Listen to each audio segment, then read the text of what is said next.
Good morning ભાઈઓ અને બહેનો. તો આજે એક ઓર વિડીયો, એક ઓર રિઝનિંગનો ચેપ્ટર, કોડિંગ ડીકોડિંગ. અચ્છા, ઘણા મને ખ્યાલ છે ઘણા જે મારા જૂના વિદ્યાર્થીઓ છે એમના માટે આ બધા ચેપ્ટર બહુ સહેલા છે, બરાબર. કારણ કે આવા ચેપ્ટરમાં કંઈ ખાસ હોતું નથી. એકવાર જે મને સારી રીતે જોઈ લીધા પછી કંઈ ખાસ જોવા જેવું રહેતું નથી. તો કદાચ ઘણાને આવા ચેપ્ટરના વિડીયોઝની જરૂર ના પણ હોય, બરાબર. પણ આપણો હેતુ એવું છે કે ભાઈ આખું સિલેબસ, બરાબર, યુટ્યુબ પર ચડી જાય. કોઈ સહેલો તો સહેલો ને અઘરો તો અઘરો, બધા ટૉપિક આપણા ચેનલ પર હોય. એના માટે આપણે આવા વિડીયોઝ પણ કોડિંગ ડીકોડિંગ જેવા સહેલા ચેપ્ટરના વિડીયોઝ પર આપણે મૂકી રહ્યા છીએ, બરાબર છે. તો વાંધો નહીં, જેમને ક્લિયર છે એમના માટે સારામાં સારી વસ્તુ છે, બરાબર. રિવિઝન માટે જોઈ શકો છો. બાકી જે લોકો નવા છે, જેમને જરૂર છે કોડિંગ ડીકોડિંગ અઘરું પડે છે, એ લોકો સહેજ ધ્યાનથી જોજો. બધા ટાઈપ કવર કરીશું. કોડિંગ ડીકોડિંગ બહુ વાસ્ટ ચેપ્ટર છે, બરાબર. તો આજના વિડીયોમાં ખાલી અડધા જેવા પ્રકારો જ આના કવર કરીશું. બાકીના જે છે આના બીજા ભાગમાં જોઈશું, ઠીક છે. અને આ ઉપરાંત આપણે રિઝનિંગમાં આખી સિરીઝ તો મૂકી જ છે, અને ભૂગોળની જોરદાર ટ્રિક્સ, બરાબર. જિલ્લાઓ યાદ રાખવાની એકદમ બેસ્ટ સ્ટોરીઝ. એક સ્ટોરી યાદ રાખો તમે 5-7 મિનિટની, અને એમાં તમારે આખા જિલ્લાની લગભગ 80-90% માહિતી, 95% માહિતી કવર થઈ જતી હોય. તો એવી ટ્રીકથી જોરદાર બીજું શું હોય, બરાબર. તો એની લિંક્સ પણ હું નીચે ડિસ્ક્રિપ્શનમાં મૂકી દઈશ, તમે જોઈ શકો છો ત્યાંથી, બરાબર. બાકી ડેઇલી વિડીયોઝ તો આપણા અપલોડ થતા જ રહે છે, બરાબર. અને એવું પ્લાનિંગ છે કે એક મસ્ત સરસ મજાનું પ્રેક્ટિસ મટીરિયલ, બરાબર. કારણ કે આપણે જે રિઝનિંગ અત્યારે ચલાવી રહ્યા છીએ એ કેવું છે કે ભાઈ વધારે પ્રેક્ટિસના દાખલા હું નથી આપી શકતો. તો એક આખું જ્યારે આપણું રિઝનિંગ પૂરું થઈ જશે તો એક સરસ પ્રેક્ટિસ મટીરિયલ ત્યાં સુધી બનાવી રાખીશું, અને એની પીડીએફ જે છે એ પણ તમને પહોંચે એની સગવડ આપણે કરી દઈશું. તો જે લોકોએ આપણા યુટ્યુબ પર જે મને પણ આખો રિઝનિંગનો કોર્સ રિવાઇઝ કર્યો છે, કે જે મને નવેસરથી કરેલો છે, એ દરેક માટે પછી એક પ્રેક્ટિસ કરવા માટે કંઈક મટીરિયલ અવેલેબલ હોય એની પણ આપણે તમારા જ સૂચનો પ્રમાણે વ્યવસ્થા કરી આપીશું, ઠીક છે. ઓકે, ચલો. તો કોડિંગ ડીકોડિંગ ચેપ્ટરની શરૂઆત કરીએ છીએ. તો અલગ અલગ પ્રકારો છે. સહેલા પ્રકારોથી ચાલુ કરીએ. પહેલો પ્રકાર છે સ્વર અને વ્યંજન કોડિંગ. આવા દાખલા જે છે ક્લાસ 3 ઉપરાંત જે અમુક ખાતાકીય પરીક્ષાઓ જે હોય છે, કે જે એકદમ જેમ કે આ કોન્સ્ટેબલ અને એ બધાની પરીક્ષા આવશે ખાતાકીય પીએસઆઈ માટેની, તો આવી જ્યારે પરીક્ષાઓ હોય છે ત્યારે આમાં દાખલાઓનું લેવલ થોડું સહેલું રાખવામાં આવે છે. કેમ? કારણ કે એ પરીક્ષાઓમાં ઘણા અધિકારીઓ એવા હોય છે કે જેમની ઉંમર 30 વર્ષની ઉપર થઈ ગઈ હોય છે. જે ઘણા અધિકારીઓ એવા હોય છે કે જે 5-5, 7-7 વર્ષથી ગવર્મેન્ટ જોબમાં હોય, કદાચ એનાથી પણ વધારે વર્ષથી, એટલે કે ભણવાથી ટચ જ છૂટી ગયો હોય. તો એમને અચાનકથી એવા અઘરા દાખલા ના પૂછે કે જેટલા તમને જીપીએસસીની કે એની પરીક્ષામાં પૂછતા હોય. તો ત્યારે એક ઇઝી લેવલના દાખલા જે છે, બરાબર, એટલે કે થોડાક બેસિક લેવલના દાખલા વધારે પૂછાતા હોય છે, કારણ કે એમાં દરેકને ધ્યાનમાં રાખીને પરીક્ષા લેવાતી હોય છે. તો આ પ્રકારના દાખલા સ્વર અને વ્યંજન કોડિંગ, જેમાં રકમ કેવી હોય છે જુઓ, કે કોઈક શબ્દ આપ્યો છે થર્સડે. થર્સડે શબ્દમાં બધા સ્વરના સ્થાને પછીનો અક્ષર અને બધા વ્યંજનના સ્થાને પહેલાંનો અક્ષર મૂકતા કયો શબ્દ બને. હવે અંગ્રેજીમાં સ્વર કયા છે? એ, ઈ, આઈ, ઓ અને યુ. બાકીના બધા અંગ્રેજીમાં શું છે? વ્યંજન છે. ક્લિયર? તો આપણને શબ્દ આપ્યો છે થર્સડે.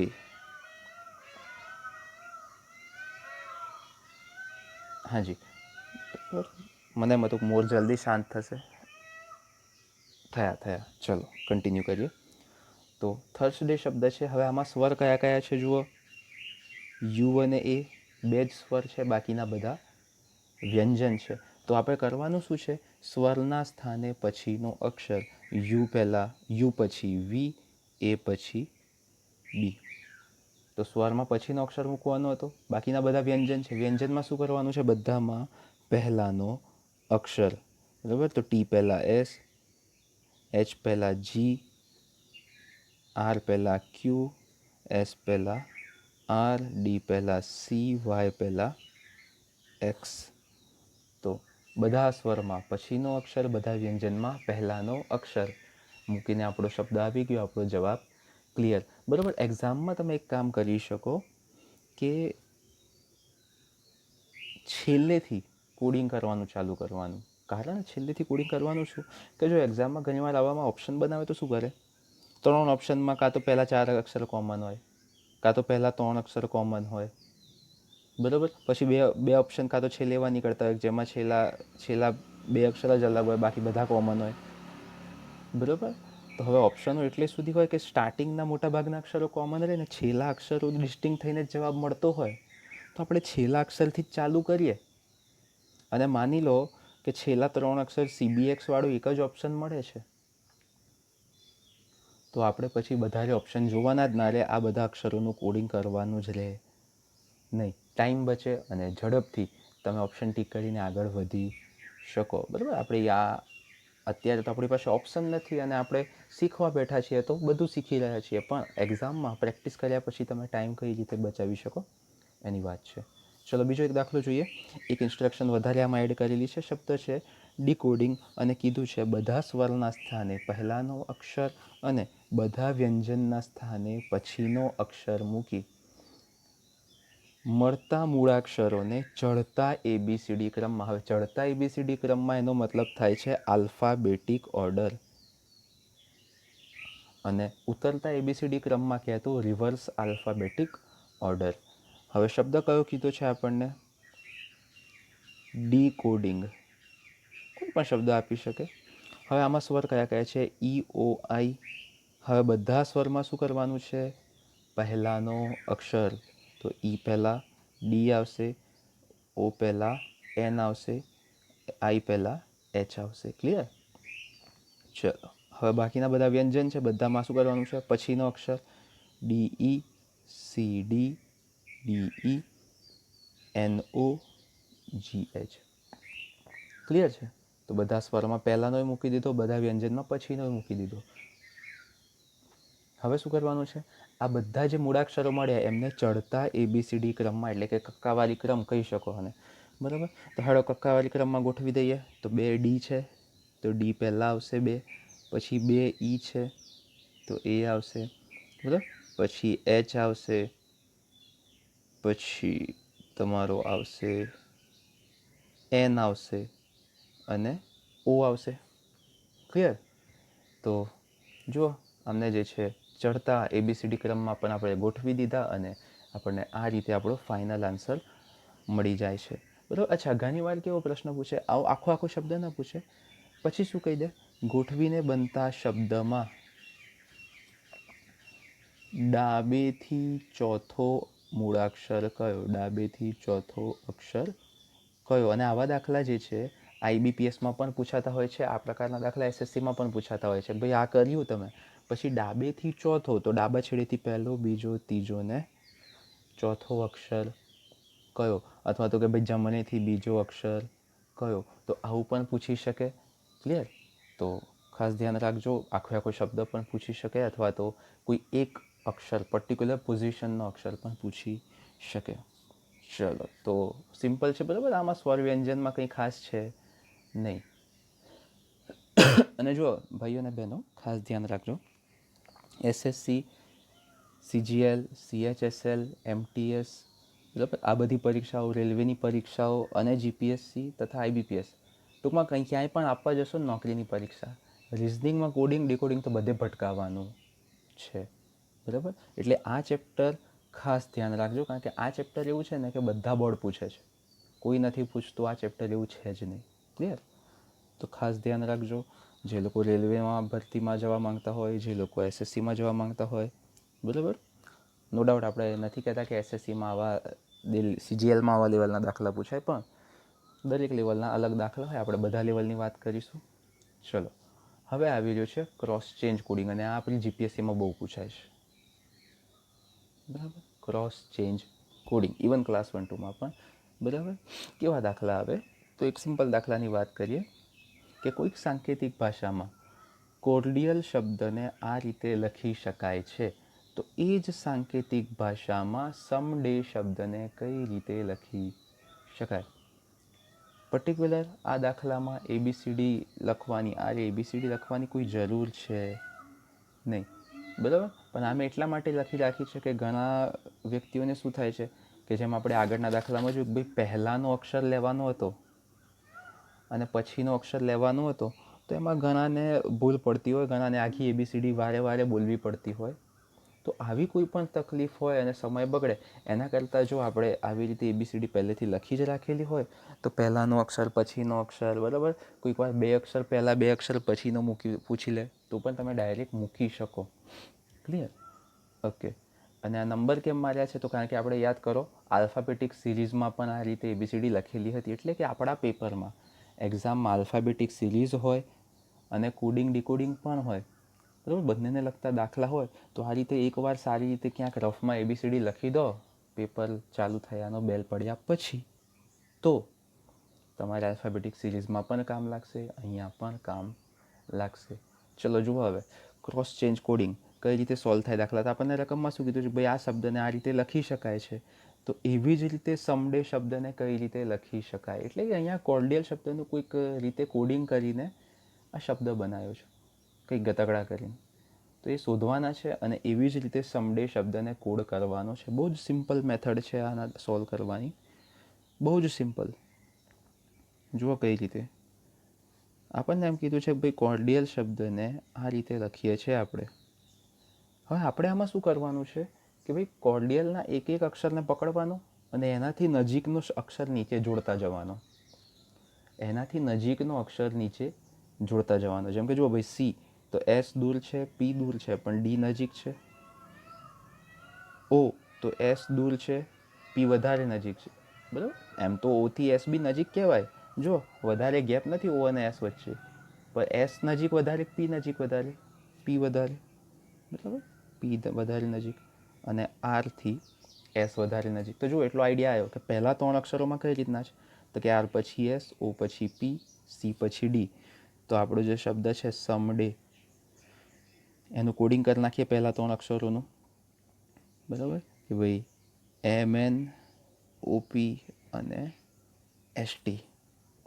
ચલો પછીના ચોથા અક્ષરનું જોઈએ, તો D પહેલાં C આવે,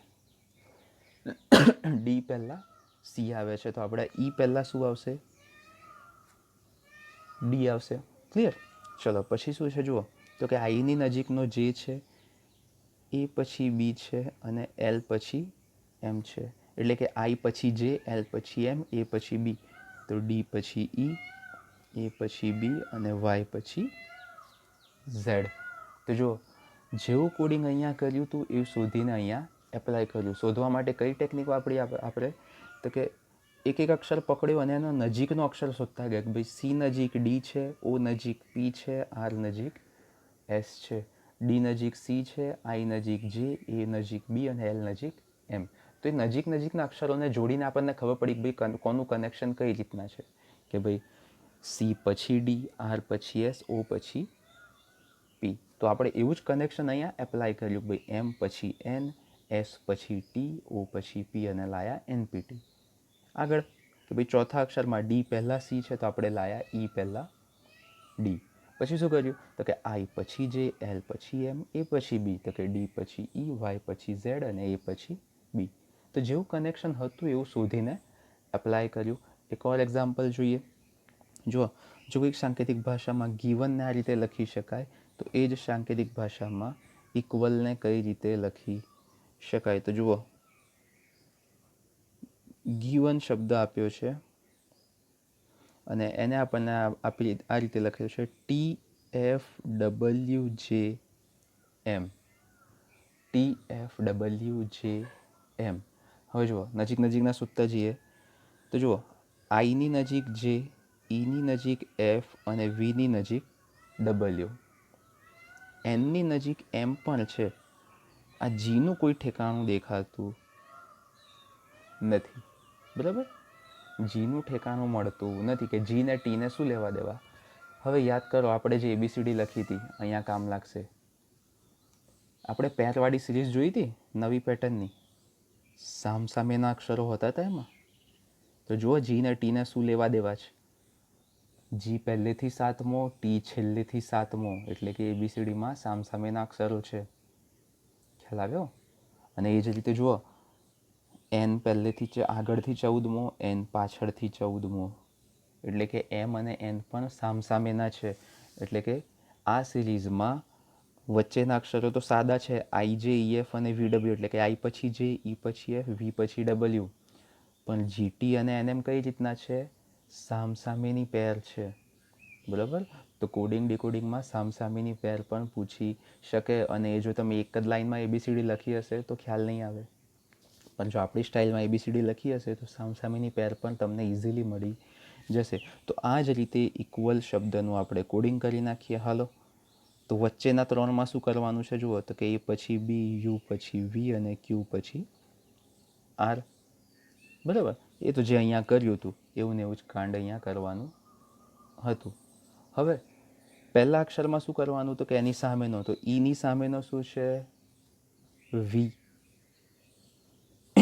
અને એલની સામે શું છે?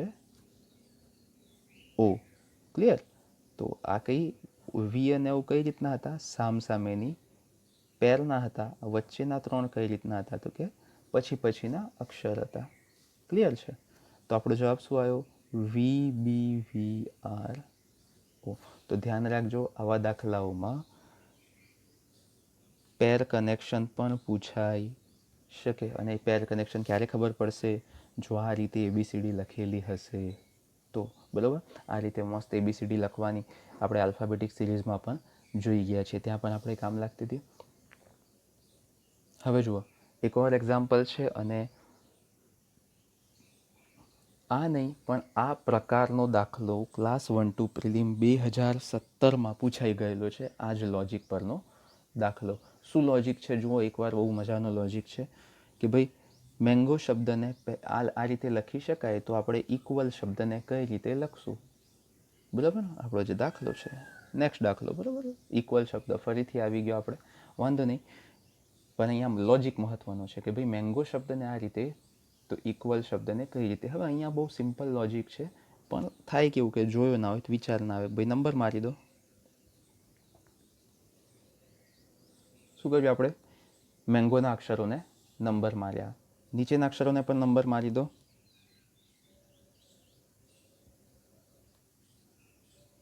બરાબર. થોડી પ્રેક્ટિસ થાય તો નંબરો પણ તમે ઝડપથી મોઢે મારી શકો એમ. બરાબર. પણ ગોખવા નહીં બેસવાનું. પ્રેક્ટિસથી યાદ રહ્યા તો ઠીક છે, બાકી તો આ રીતે એબીસીડી લખતા 5, 7, 10, 12 સેકન્ડ લાગે, વધારે ટાઈમ લાગે નહીં. બરાબર. માની લો કે 20 સેકન્ડ, ચલો ને. પછી 20-25 સેકન્ડમાં કંઈ તમારે 20-25 સેકન્ડ બચાવવા આને ગોખવા, નંબરો સીધા ઊંધા નંબરો ગોખવા બેસવાના નહીં. ક્લિયર? બરાબર. એટલા ટાઈમમાં બીજું કંઈક સારું વાંચી લો, કંઈક કરંટ અફેરનો એકાદ નાનો ટોપિક તૈયાર થઈ જાય, કાં તો બરાબર કંઈક નાની એક વસ્તુ, નાની એવું કંઈક ટ્રીકથી, બરાબર મારી જિલ્લાની ટ્રીકથી કે આખો જિલ્લો તૈયાર થઈ જશે આ 25 સેકન્ડ બચાવવા જવામાં. બરાબર. ચાલો, તો આપણે શું કર્યું? નંબર મારી દીધા બધા મૂળાક્ષરોને. હવે કનેક્શન કઈ રીતના છે જુઓ, કે ભાઈ દરેક અક્ષરનું નીચેના અક્ષર જોડે છે.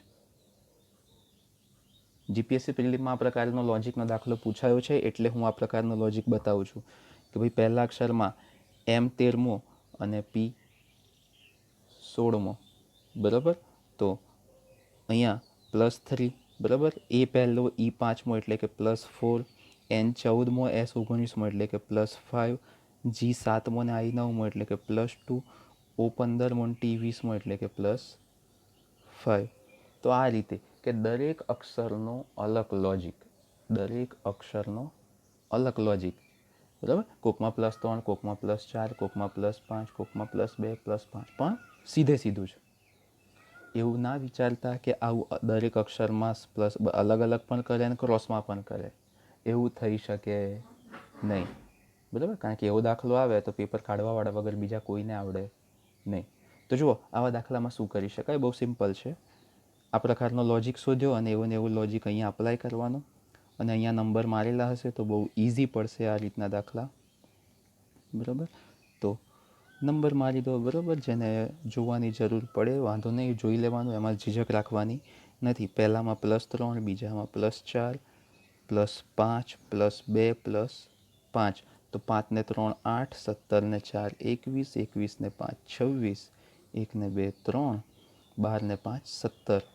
બરાબર, આ રીતે તમે કરશો ને બહુ ઝડપથી જવાબ આવશે. હવે 8 નંબર પર શું છે? H 21 પર, U 26 પર, Z 3 પર, C 17 પર, Q. તો આપણો જવાબ આવી ગયો HUZCQ. તો જુઓ, આ ટાઈપના દાખલાઓ જે ક્લાસ 1-2ની પરીક્ષાઓમાં પૂછાયેલા લોજિક છે, બરાબર. તો હવે પણ ખાસ ધ્યાનમાં રાખવા કે ભાઈ આ પ્રકારના દાખલા પૂછાય તો શું કરવું. તો ક્રોસ ચેન્જ કોડિંગમાં જુઓ, અહીંયા હું દાખલા વધારે નથી ગણાવી રહ્યો, પણ દરેક ટાઈપનો એક દાખલો ગણાવી રહ્યો છું. કે જુઓ, સાદું ક્રોસ ચેન્જ, પેરવાળું ક્રોસ ચેન્જ અને આ પ્રકારનું રેન્ડમ નંબરવાળું સ્પેશિયલ ક્રોસ ચેન્જ, કે ભાઈ બધામાં અલગ અલગ સરવાળો કર્યો હોય એવું ક્રોસ ચેન્જ. દરેક ટાઈપનો હું ફક્ત એક દાખલો જ કરાવી રહ્યો છું. પ્રેક્ટિસ વધારે દાખલાઓ શોધીને તમારે જાતે કરવાની છે. ક્લિયર છે? ચલો એક છેલ્લો દાખલો, બરાબર, એક છેલ્લો દાખલો લઈ લઈએ. એક છેલ્લો પ્રકાર, નંબર સિમ્બોલ કોડિંગ. આનાથી સહેલું તો કંઈ હોય જ નહીં. આ પૂછાય તો મફતના માર્ક છે. આ પૂછાય તો મફતના માર્ક છે, કંઈ મગજ ઘસવાનું છે નહીં. કેવા દાખલા પૂછાય? જુઓ, પ્રશ્ન એક છે કે ભાઈ કોઈક સાંકેતિક ભાષામાં ગોનને આ રીતે લખી શકાય, નોડલને આ રીતે લખી શકાય, તો લોજ શબ્દને કઈ રીતે લખી શકાય? એટલે કે 2 શબ્દોનું કોડિંગ આપ્યું છે, ત્રીજા શબ્દનું શોધવાનું છે. અને પ્રશ્નની ખાસિયત જુઓ, લોજના બધા અક્ષરો તમને અહીંયા મળી જશે. જુઓ, LODGE બધા અક્ષરો તમને અહીંયા મળી જશે. ખાલી એમના કોડ ઉઠાવીને મૂકવાના છે. ભાઈ Lનો 8, Oનો 1, Dનો 2, Gનો 5, Eનો 9. કશું જ નહીં, ઉપરથી કોડ ઉઠાવીને મૂકવાના. ભાઈ Lનો 8, Oનો 1, Dનો 2, Gનો 5, Eનો 9. કશું જ નહોતું કરવાનું. ડાયરેક્ટ અંદરથી કોડ લઈને મૂકવાના, તમારો જવાબ. સીધી સિમ્પલ વાત. ક્લિયર? જુઓ, એક ઓર પ્રશ્ન કે ભાઈ અંડરને આ રીતે લખી શકાય, ડીફને આ રીતે, તો ફ્રોડને કઈ રીતે? કંઈ જ વિચારવા જેવું છે? Fનો 7, Rનો @ બરાબર, Aનો છે #, Uનો છે 6, Dનો છે 5. ડાયરેક્ટ કોડ ઉઠાય અને મૂક્યા, ફ્રોડનો કોડ મળી ગયો. તો આ પ્રકારના દાખલા જે છે IBPS, RRB ક્લર્ક, ગ્રામીણ ક્લર્કની પરીક્ષાઓમાં ખાસ પૂછાતા હોય છે આ પ્રકારના દાખલા, બરાબર. તો આ પણ ખાસ ધ્યાનમાં રાખવા, બરાબર. કોડિંગ ડિકોડિંગ પહેલાં જ કીધું હતું, ચેપ્ટર લાંબુ છે, આટલે પતવાનું નથી. આના બીજા પ્રકાર જે છે કાલે એક બીજા ભાગમાં જોશું, બરાબર. તો ફરીથી વાત કહું છું કે અહીંયા ફક્ત હું ખાલી એક દાખલો સોલ્વ કરીને તમને દરેક ટાઈપનો એક દાખલો સોલ્વ કરીને બતાવું છું. એને સોલ્વ કરવાની રીત પ્રેક્ટિસ તમારે જાતે કોઈક સારી ચોપડી તમારી પાસે જે કોઈ પણ હોય, બરાબર, એમાંથી કરવાની છે. ના આવડે તો કોમેન્ટ કરી શકો. મારો નંબર હોય જેમની પાસે, મને વોટ્સએપ કરી શકો ના આવડતા હોય બધા દાખલા, બરાબર. પણ ટૂંકમાં કોડિંગ ડિકોડિંગ જે છે આનો બાકીનો ભાગ આપણે કાલે જોશું, બરાબર. બાકી એ જ લાઇક, શેર, સબસ્ક્રાઈબ કરતા રહો, બરાબર. કાલે પણ વાત કરી હતી કે જો 1000 સબસ્ક્રાઈબર સુધી પહોંચી જશું આપણે તો લાઈવ લેક્ચર લઈ શકીશું આપણે, બરાબર. તો ટ્રાય કરજો કે મેક્સિમમ લોકો સબસ્ક્રાઈબ કરી લો અને વધુથી વધુ શેર કરો, જેનાથી આપણે આ ટાર્ગેટ સુધી વધારે પહોંચીએ તો વહેલા તે વહેલા લાઈવ લેક્ચરની સુવિધા આપણે શરૂ કરી શકીએ, બરાબર. તો લાઈવ લેક્ચર લેવાય તો તમારા ડાઉટ્સ લાઈવ સોલ્વ કરી શકીએ, બરાબર. અને જે છે કે એમાં તમને પણ ભણવાની વધારે મજા આવશે. તો ફરીથી ગમે તો લાઈક શેર કરજો. કંઈ અભિપ્રાય હોય તો કોમેન્ટમાં આપતા રહેજો, કંઈક સલાહ સૂચન હોય તો. અને વધારેમાં વધારે શેર કરજો. જોતા રહેજો. જય હિન્દ, જય ભારત.